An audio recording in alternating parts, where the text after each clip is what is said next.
Ex-governador de São Paulo deixa o PSDB depois de 33 anos. Geraldo Alckmin pode compor a chapa com Lula, cada vez mais favorito para 2022. Um general é nomeado para cargo-chave no TSE. Tutela no voto? A Polícia Federal invade a casa de Ciro Gomes numa operação interferência eleitoral? E a Anvisa aprova vacina para crianças de 5 a 11 anos no Brasil. Mais um passo para superar a pandemia. Eu sou Rodrigo Viana e esse é o Tempero da Notícia, que está começando agora.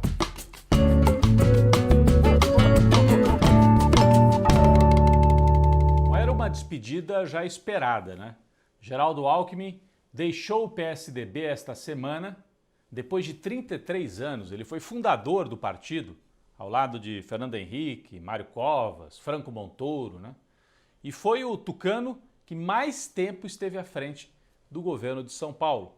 4 vezes governador, 2 vezes candidato a presidente pelo PSDB. Em 2006, perdeu o segundo turno para Lula. E em 2018, aí teve um desempenho muito fraco, né? Ficou com 5% dos votos. Alckmin foi traído no PSDB por João Dória, que ele inventou.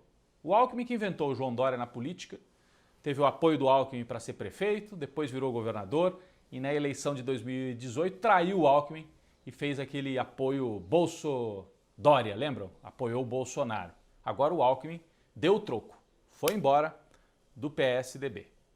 E qual é a expectativa? Nos bastidores da política, Alckmin e Lula estão conversando. É uma surpresa para muita gente, já que Alckmin é o símbolo de um partido que durante 20, 30 anos foi oposição ao PT e vice-versa. Né? Mas eles mantêm uma relação civilizada. O Lula tem dito, o Alckmin sempre foi um adversário, mas não um inimigo. Quando foi governador de São Paulo, mantinha boa relação com o prefeito, que era do PT, o Fernando Haddad. Este fim de semana, Alckmin e Lula vão participar juntos de um jantar do grupo Prerrogativas, um grupo de advogados e juristas progressistas que denunciaram a Lava Jato. Então vai ser um momento de um encontro público e essa conversa pode avançar para a ideia de Alckmin ser o vice de Lula em 2022. Lula quer fazer um aceno ao centro, aos setores moderados.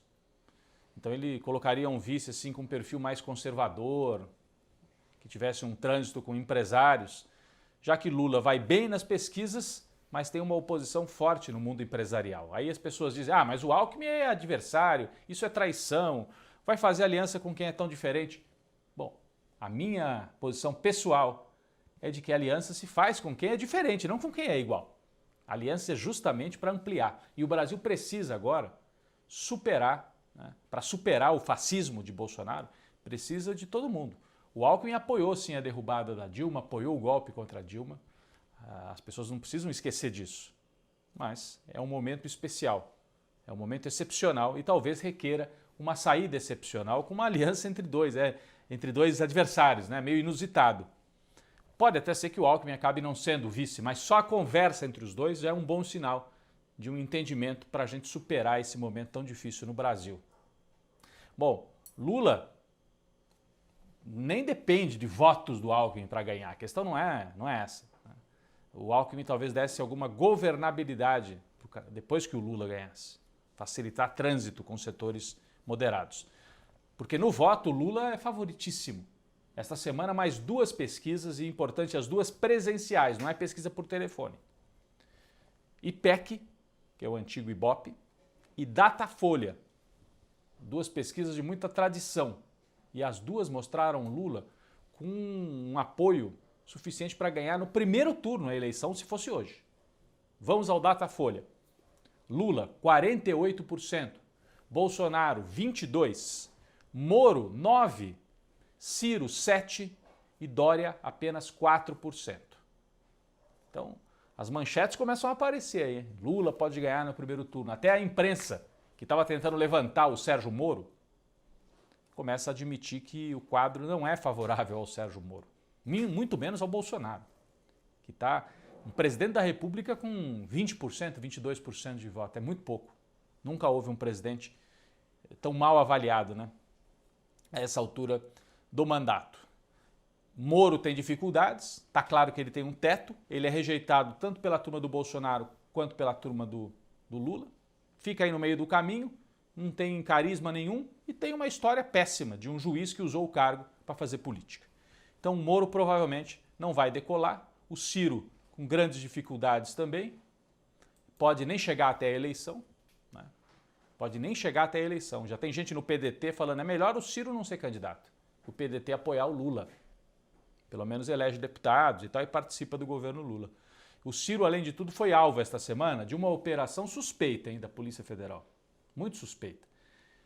Invadiram a casa do Ciro, do irmão dele, o Cid, que é senador, ex-governador lá do Ceará. E por que é suspeita? Porque são fatos de 2010, 2011. Você vai fazer busca e apreensão 11 anos depois, você vai encontrar o quê na casa do sujeito? É um espetáculo. Serviu para espetáculo, fotografia, imagem, para os adversários políticos usarem contra o Ciro. Quais adversários? Na disputa lá do Ceará, adversários locais, lá na disputa para governador. Tem um bolsonarista lá que disputa o poder lá no Ceará. Então, uma operação bolsonarista.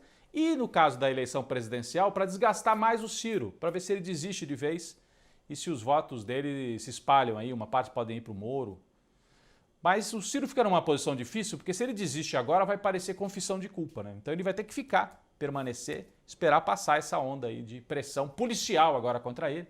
O estranho é que o Ciro fez um tweet, né, logo depois que teve a operação, dizendo: até esta manhã eu imaginava que vivíamos, mesmo com todas as imperfeições, em um país democrático. Mas a Polícia Federal, subordinada a Bolsonaro, fez uma busca e apreensão, veio na minha casa. Não tenho dúvida que Bolsonaro transformou o Brasil num estado policial.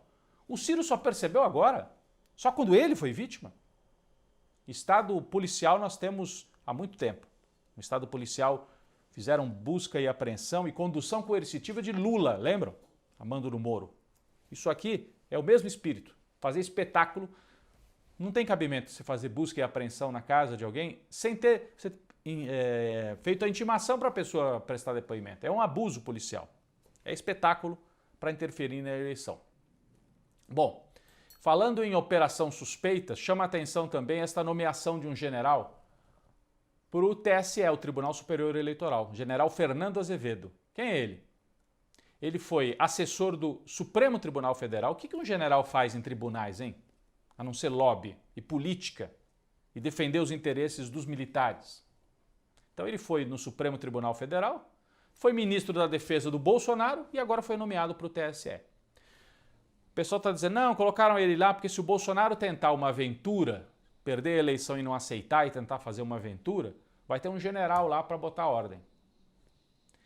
Primeiro que é tutela, nós precisamos de um general para garantir as instituições no Brasil. E segundo, ele foi parte do golpe. Os militares ajudaram a impedir o Lula a ser candidato em 2018. Ele participou do governo golpista do Bolsonaro. Agora ele é um garantidor da ordem democrática. Muito suspeita essa indicação do general Fernando Azevedo para o TSE. Parece uma narrativa feita realmente pelos militares para ficar assim como os moderadores, como os garantidores da ordem democrática. Bom, para completar, o Bolsonaro não aceita nem vacina. Por isso que a gente fica preocupado que ele pode não aceitar o resultado da eleição, porque ele não aceita nem a ideia de vacina.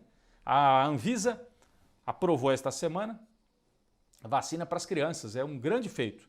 Crianças de 5 a 11 anos que estavam fora ainda da campanha, uma vacina com dose especial, com uma dose menor do da vacina.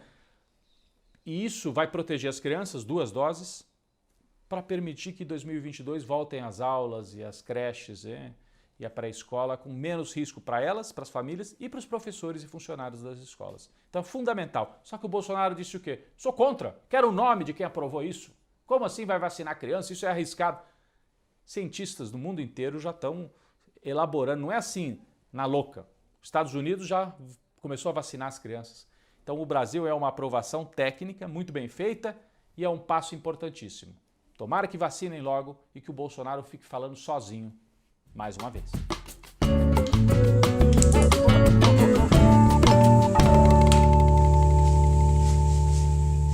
Quem vai para a panela de pressão essa semana É um sujeito que é chamado de comunicador, mas eu acho uma ofensa aos comunicadores. O tal do Ratinho do SBT, que faz jus ao nome, né? Rato, Ratinho. Ele é mais do que um comunicador e um apresentador de televisão. Ele é um empresário da comunicação, ganhou muito dinheiro lá trabalhando para o Silvio Santos, aí comprou retransmissoras de rádio e de televisão, fez filho, parente, virar político, governador lá no Paraná. E o Ratinho, esta semana que passou, deu uma declaração horrível sobre uma deputada do PT do Rio Grande do Norte, a Natália Bonavides, por causa de um projeto que ela apresentou. Não interessa o projeto que ela apresentou. Primeiro que ele mentiu, ele deturpou qual era o projeto dela. Agora, o mais grave. Primeiro que fez declarações machistas que eu ouvia quando eu era criança, nos anos 70. Ah, essa moça aí devia ir lavar a roupa, devia lavar a cueca do marido. O que é isso, Ratinho? Vai lavar você a cueca dos seus amigos, né? Agora, mais grave do que isso, se fosse só isso, ele seria um idiota, machista, fora do tempo.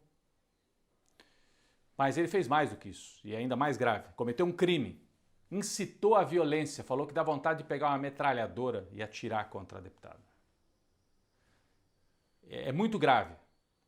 Então ele vai para a panela de pressão e a gente joga uma luz sobre esse fato que o Bolsonaro não é o Bolsonaro sozinho, ele representa um tipo de pensamento no Brasil, que é esse pensamento, que é esse tipo de homem que não se conforma de ter que debater com mulheres e temas que ele gostaria que a mulher ficasse só lavando roupa mesmo.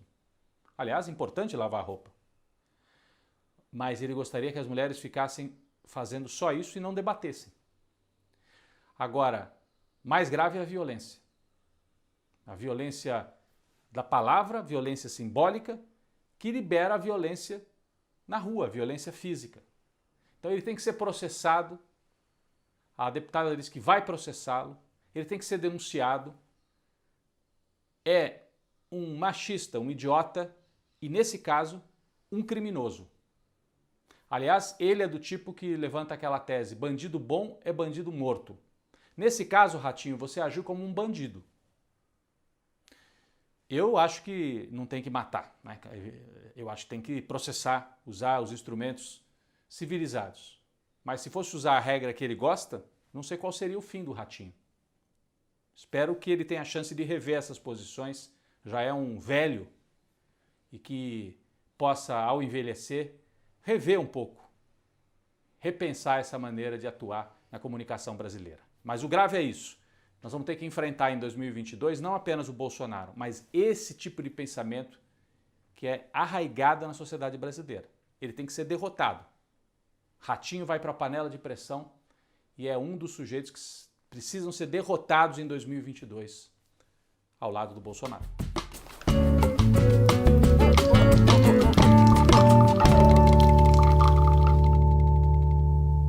O nosso cafezinho dessa vez vai para o aniversariante da semana. Sexta-feira, 17 de dezembro, o Papa Francisco fez 85 anos. Então, o Papa, que chegou ao Vaticano em 2013, primeiro Papa do Hemisfério Sul. Olha só, né? Mais de 2.000 anos de história aí do cristianismo. Primeiro Papa do Hemisfério Sul.